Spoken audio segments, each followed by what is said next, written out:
우리에게 주시는 하나님의 말씀 로마서 14장 17절에서 22절까지 말씀입니다.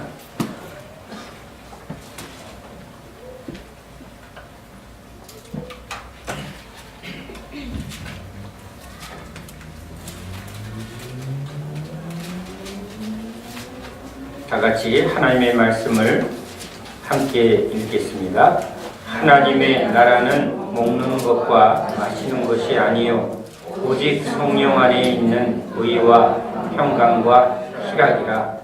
이로써 그리스도를 섬기는 자는 하나님을 기쁘시게 하며 사람에게도 칭찬을 받느니라. 그러므로 우리가 화평의 일과 서로 덕을 세우는 일을 힘쓰나니 음식으로 말미암아 하나님의 사업을 무너지게 하지 말라. 만물이 다 깨끗하되 거리낌으로 먹는 사람에게는 악한 것이라. 고기도 먹지 아니하고 포도주도 마시지 아니하고 무엇이든지 내 형제로 거리끼게 하는 일을 아니함이 아름다우니라. 내게 있는 믿음을 하나님 앞에서 스스로 가지고 있으라. 자기가 옳다 하는 바로 자기를 정죄하지 아니하는 자는 복이 있도다. 아멘. 할렐루야. 안녕하세요. 처음 뵙겠습니다 하고 우리가 서로를 만나면 인사를 하며 자기소개를 합니다. 그럴 때 여러분 자기를 어떻게 소개할까요? 보통은 이 사회는 명함을 통해서 자기 직업을 통해서 자기를 나타냅니다.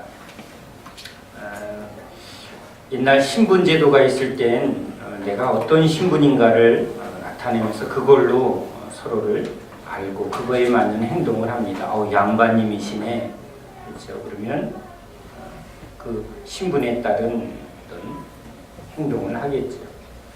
신분제도가 없어진 이 시대에 그러면 우리는 모두가 다 평등하게 대하는가?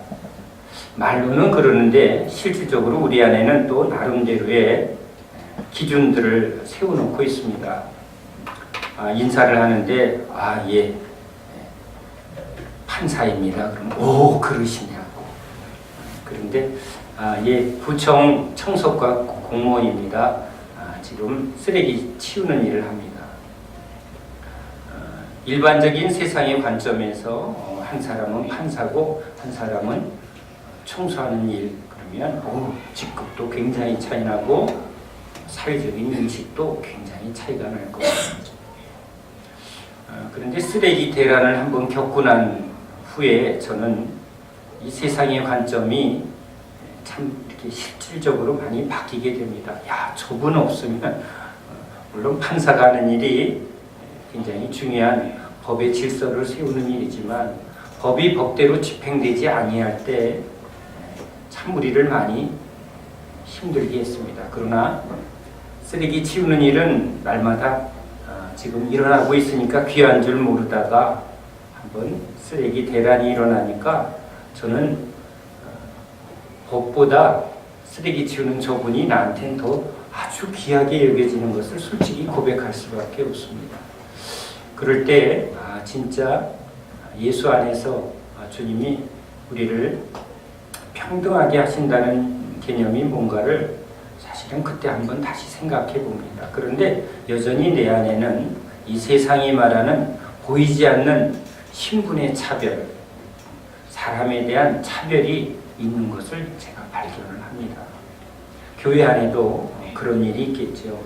아주 높은 지위, 사회적으로 또 부를 이루고 성공을 이룬 사람이 오면 회장님, 그렇죠. 여기 그룹 회장이 왔다 그러면 제가 좀 다르게 행동하겠죠. 아니라고 말 못하겠습니다.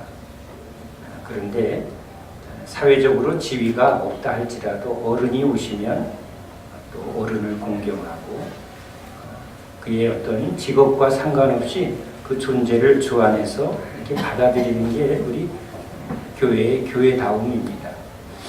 자, 인사를 하면서 당신은 누구시죠? 이렇게 서로 인사를 합니다. 예, 저는 목사입니다. 저는 의사입니다. 예, 저는 직장인입니다. 회사원입니다. 전 주부예요. 자, 그것을 말합니다. 그래요. 사회적으로 뭔가 좀 인정받는 이렇게 사자라고 하는 의사입니다. 라는 그 직업을 만약에 말한다면 우리는 분명히 그 사람이 직업은 의사지만 그 사람이 좋은 사람인지 나쁜 사람인지는 우리는 모를 수 있습니다. 제가 직업은 목사인데 목사 이전에 우리 아들이 우리 아빠는 좋은 아빠야 라고 말할지 아니면 우리 아빠는 나한텐 별로예요 라고 말할 수도 있다는 것입니다. 아, 의사세요? 의사 알아두면 좋은 거죠. 왜? 나 아플 때가 제일 필요한 사람이니까. 그런데 그 의사를 함께 일하는 간호사가 아, 우리 선생님 참 훌륭하세요 이렇게 말할 수도 있지만 돈밖에 몰라요. 가난한 사람 오면 얼마나 멸시하는지. 그렇죠? 월급날 아주 기분 나쁘게 합니다. 나 저 사람하고 일하기 싫어요.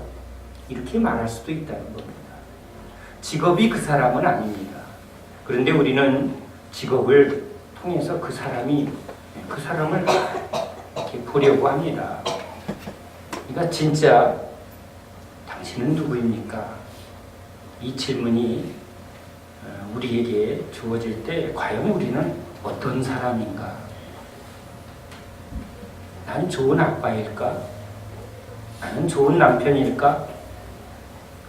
나는 하나님 앞에 좋은 신자일까? 좋은 나무에서 좋은 열매를, 나쁜 나무에서 나쁜 열매를.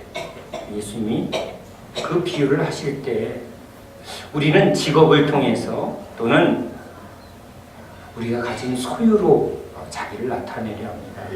아주 의리의리한 집, 아주 잘 인테리어가 고급스럽게 되어 있는 그런 넓은 고급 집에서 삽니다. 그러면 오, 그렇게 멋진 집에서 사는 사람이면 그 사람도 멋진 사람이지. 고급 승용차에 그렇죠? 기사가 문을 열어주면 오, 사람들이 벌써 저 사람 뭔가 훌륭한 사람인가 보다. 그 사람이 소유한 직업이나 어떤 물질이나 직위를 통해서 그 사람을 나타내지만 그 사람이 진짜 좋은 사람인지 그 사람이 진짜 참으로 훌륭한 사람인지는 별개일 수 있습니다. 그런데 사람들은 어찌하든지 자기 존재가 훌륭한 사람 되기를 원하겠죠. 자기가 좋은 사람이길 원하고 나는 나쁜 사람이 좋습니다 라고 말하는 사람은 없습니다. 나는 어둠이 좋습니다. 나는 악이 좋습니다. 이렇게 말하는 사람은 없습니다. 종교를 떠나서도 일반인들과 얘기해도 다 제가 이 질문을 해봅니다. 형제는 어둠이 좋아요? 빛이 좋아요? 빛이 좋죠. 거짓이 좋아요? 진리가 좋아요? 진리가 좋죠. 사랑이 좋습니까? 미움이 좋습니까? 사랑이 좋죠. 우리 예수님은 지금 빛을 말하고 생명을 말하고 진리를 말합니다. 예수가 좋습니까? 라면 그건 종교잖아요. 이렇게 말합니다. 그렇다면 진리가 뭐죠? 빛이 뭐죠? 이렇게 질문하면 답을 잘 못합니다. 각각 자기 옳은 소견대로 말하죠. 자, 우리는 누구일까요? 라고 말할 때 서로 잘 맞는 사람끼리는 우리 목사님 참 괜찮아요. 이렇게 말할 수 있습니다.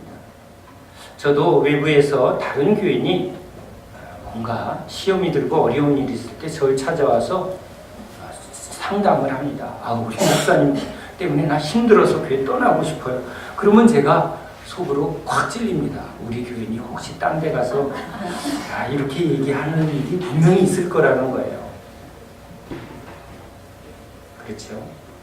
난 좋은 아빠이고 싶은데 아이 입장에선 딴 데 가서 난 아빠 때문에 힘들어 이렇게 말할 수 있죠.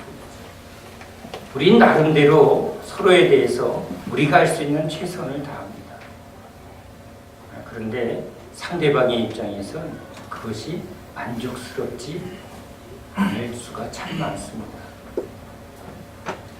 그러니 과연 나는 좋은 사람일까?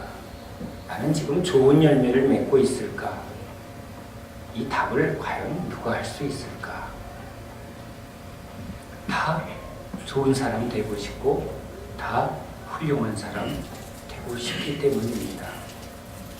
그래서 할 수 있는 방법이 좋은 직업을 갖고 교양 있는 태도를, 그렇죠? 지식을 잘 배우고 좋은 어떤 환경을 만드는 거죠. 천막집보다는, 그렇죠? 아파트 또 더 잘 꾸며진 집, 그걸 통해서 지금 자기의 삶을, 자기 존재를 좀 드러내고 싶습니다. 옷도 멋지게 입고 싶죠. 왜? 나 멋진 사람이야. 나 괜찮은 사람이야. 왜? 드러나는 것으로 그 사람을 나타내는 게 사실이니까. 말도 천박하고 쌍스러우면 사람들이 무시하니까 교양 있게 말하고 또 교양 있는 행동을 하려고 합니다. 자, 그런데 진짜 그 사람이 그렇게 드러나는 것으로 그 사람이 참으로 그 사람이 좋은 사람인가? 예수님이 오셨을 때 지금 그 당시 유대인들이 그러한 열심을 가지고 자기가 하나님 앞에서 좋은 사람, 의로운 사람, 훌륭한 사람이라는 것을 지금 나타내려고 열심히 배우고 열심히 행하고 있습니다. 좋은 집에서 살면서 자기가 지금 괜찮은 사람이라고 나타내는 것처럼 성전을 최대한 아름답게 꾸미고 그것을 지금 치장하면서 그 성전에 드나들면서 이 아름답고 이 좋은 곳에 내가 함께 있으므로 나도 훌륭한 사람이야. 교회도 그렇죠. 시설이 좋고 아주 크게 큰 건물, 그런 좋은 시스템, 그 속에 다니는 교인 안에는 자부심이 있습니다. 우리 교회야. 아이들도 아주 좋은 집에, 아주 넓은 그런 잘 꾸며진 집에 친구들 데려오고 싶죠. 우리 집이야. 그런데 뭐 한잣집에 아니면 조그만 연립주택에 살면 친구들 데려오기가 부끄러운 게 사실입니다. 부모의 직업이 뭔가 세상에 인정받을 만한 직업이 있다면 우리 아빠가 사장이야, 우리 아빠가 의사야 이렇게 말할 텐데 우리 아빠 청소하셔, 우리 아빠 회사에 회사원이야, 이런 말을 자랑스럽게 하지 못합니다. 직업으로 지금 그가 가진 그것으로 사람들을 서로 나타내고 있습니다. 예수님이 오신 것은 그렇게 겉으로 드러나고 꾸민 것을 벌거벗기고 이제 우리가 누구인가를 주님이 드러냅니다. 주님은 그 당시 열심으로 자기가 괜찮은 사람, 훌륭한 사람, 의로운 사람, 믿음의 사람이라고 지금 주장하고 있는 그 유대인들을, 그 이스라엘 사람들에게 주님이 말합니다. 네 마음에 있는 그 죄는 어떡할 거야? 눈을 빼어보고 손이 범죄하면 팔을 자르고 다리를 잘라. 그렇게 해서라도 천국에 들어가기를 힘쓰라라고 말한 걸 보면 그래, 무조건 천국 들어가려면 진짜 눈을 빼버리래, 이렇게 해야 되나 보다 라고 말한 게 아닙니다.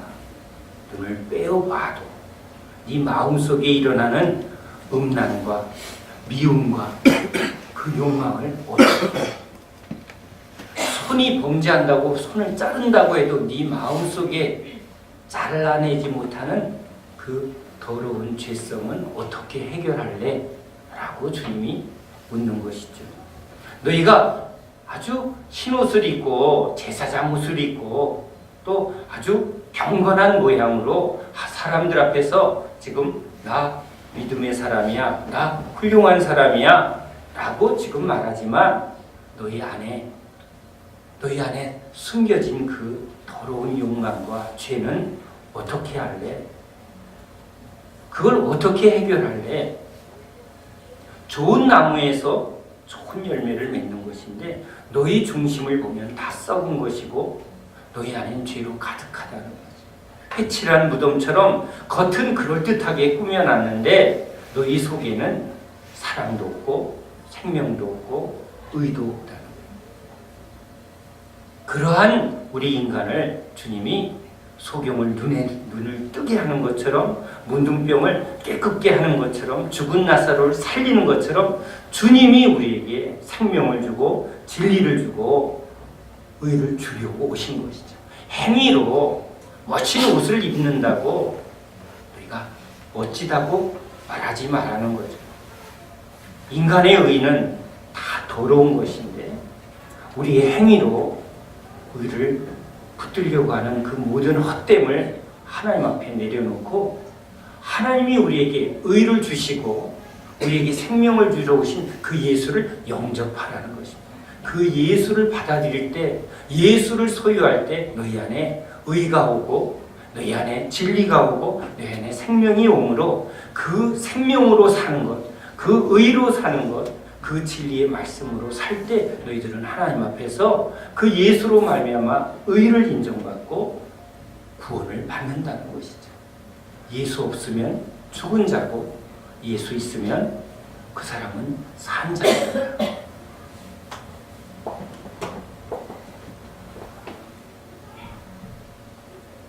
예수님은 그 당시 열심을 내는 그 이스라엘 백성들, 유대인들이 그렇게 열심을 내는 것 안에 철저한 자기중심을 드러냅니다. 결국은 너희들은 나를 위하는 게 아니다. 하나님도 결국은 나를 구원하는 하나님, 구원받고자 하는 자는 구원을 잃을 것이고 살고자 하는 자는 죽을 것이라. 사람들이 하나님 하지만 결국은 복을 받기 위해서 자기를 위함이죠. 우리 자녀가 잘 되고 내가 잘 되고 결국은 하나님께 구하는 것은 자기가 잘 되기 위함이죠. 사람들 앞에 인정받고 이 세상에서도 자기가 잘 되려고 하는 그게 우상이고 그게 죄의 본질이죠. 하나님, 우리 아이 좋은 대학 들어가게 해주세요. 우리 아이가 들어가면 누군가는 떨어집니다. 하나님, 내가 사는 집이 비싸게 팔리게 해주세요. 그러면 누군가는 비싸게 사서 손해본 겁니다. 내가 잘 되고자 하는 이 모든 중심에는 아주 내 안에 욕망이, 내 안에 죄가 가득한 것이죠. 그것을 위해서 예수님이 온 게 아니죠. 예수님은 우리의 죄를 해결하고 이제 우리로 예수로 살아가는 하나님 나라의 삶을 살게 하려고 합니다. 세상은 죄를 따라 자기를 위해서 삽니다. 자기를 높이고 자기 이름을 내며 자기의 영광을 추구하는 것. 그것이 세상 죄 가운데 살아가는 삶의 가장 중심이요. 그것을 위해서 살지 않으면 내가 왜 이렇게 열심히 일하는 게, 내가 나를 위하는 게 뭐가 그걸 이상하게 여기지 않습니다. 물론 마음으로는 선이 좋죠. 마음으로는 빛이 좋죠. 마음으로는 착한 게 좋습니다. 정의가 중요하죠. 그러나 우리 육신은 현실 속에서는 그래도 내가 먼저죠. 내가 원하는 게 먼저죠.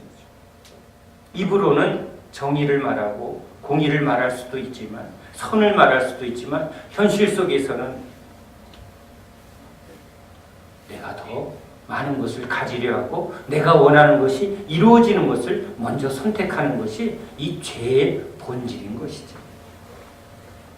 우리는 의를 말하지만 의를 따라 살 수 없습니다.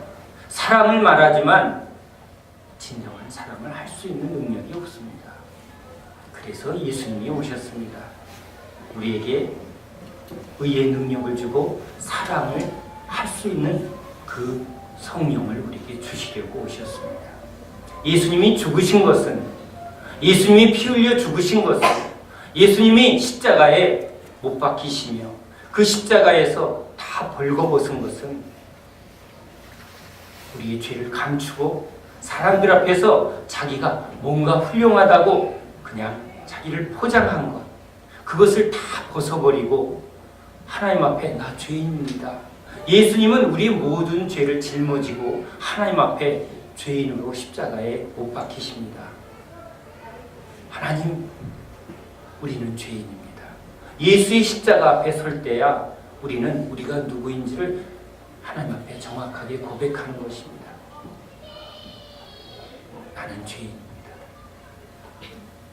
아무리 가려도 나의 본질은 죄입니다. 내 안에 이기심이 얼마나 강한지요. 내 안에 얼마나 내 중심이, 내 욕망이 강한지요. 죄인은 죽어야 합니다.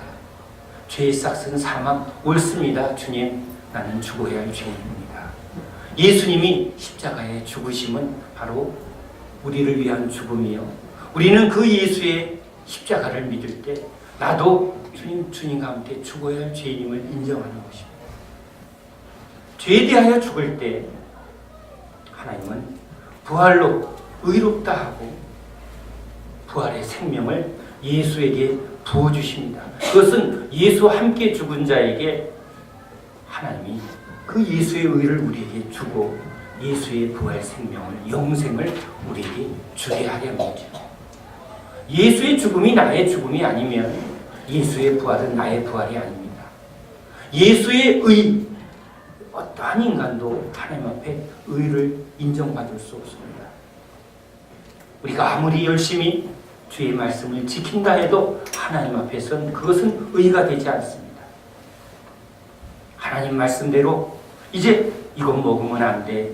굽 있는 고기는 먹으면 안 돼. 비늘 있는 건 먹으면 안 돼. 아, 그러면 채식만 하면 되는구나.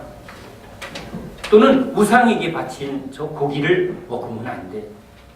우상에게 바친 저 고기는 단순히 고기가 아니라 그 귀신, 우상과 함께 지금 함께 나누는 것이고 함께 그 귀신을 섬기는 것이죠.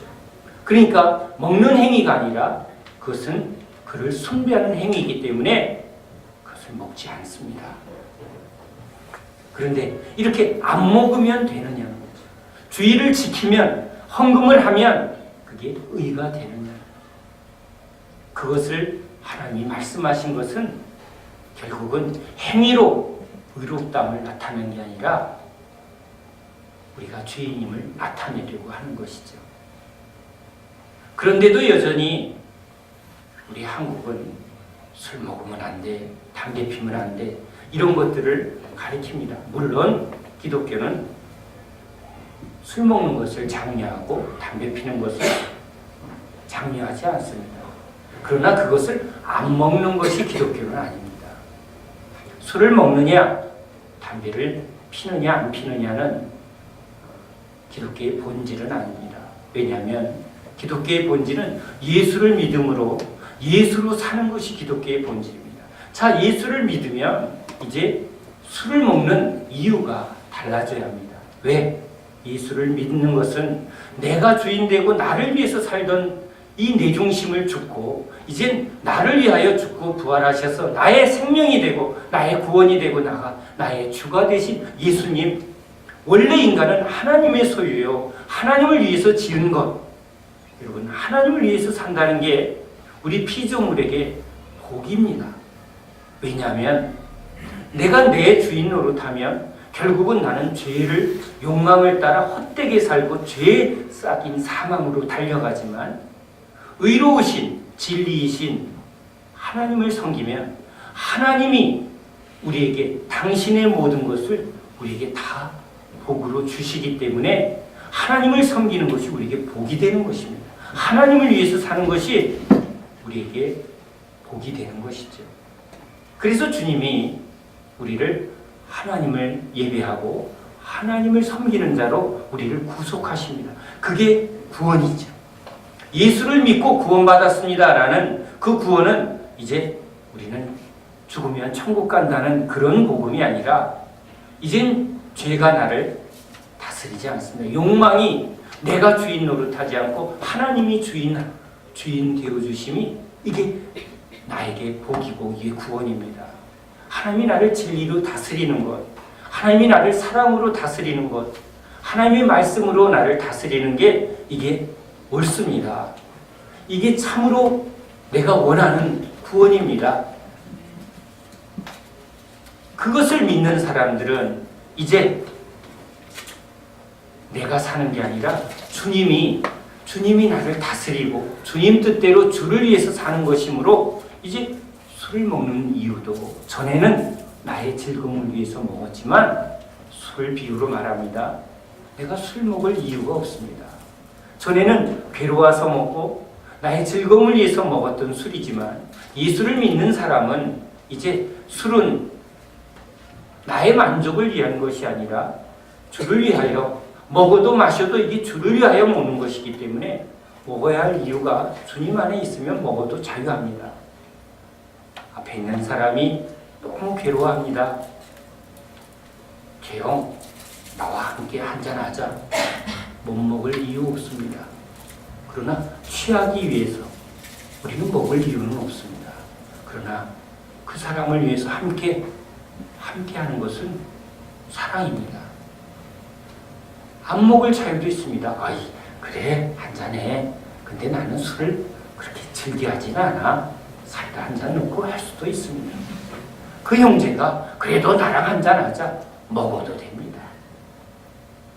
아니, 기독교인들이 이런 말을 합니다. 답답해.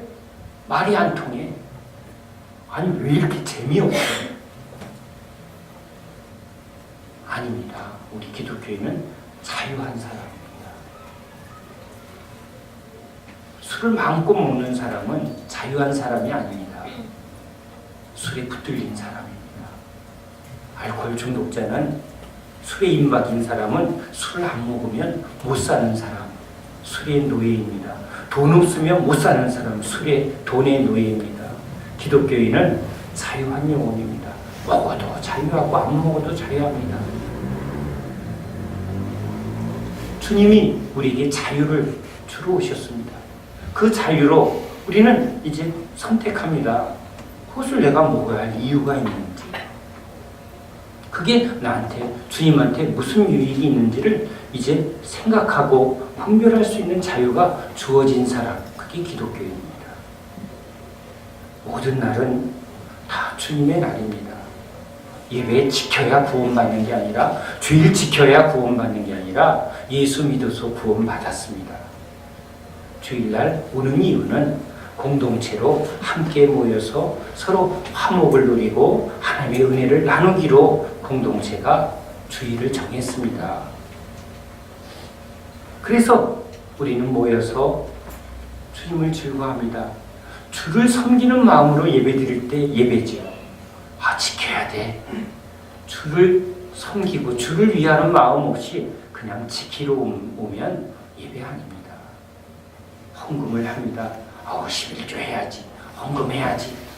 그래서 하나님이 인정하는 게 아닙니다. 주님 것이기 때문에. 주님의 나라를 위해서, 우리 공동체를 위해서, 주님의 교회죠. 내 교회가 아니라, 목사의 교회가 아니라, 돈 있는 사람의 교회가 아니라 주님의 교회입니다. 우리 주님의 형제들입니다.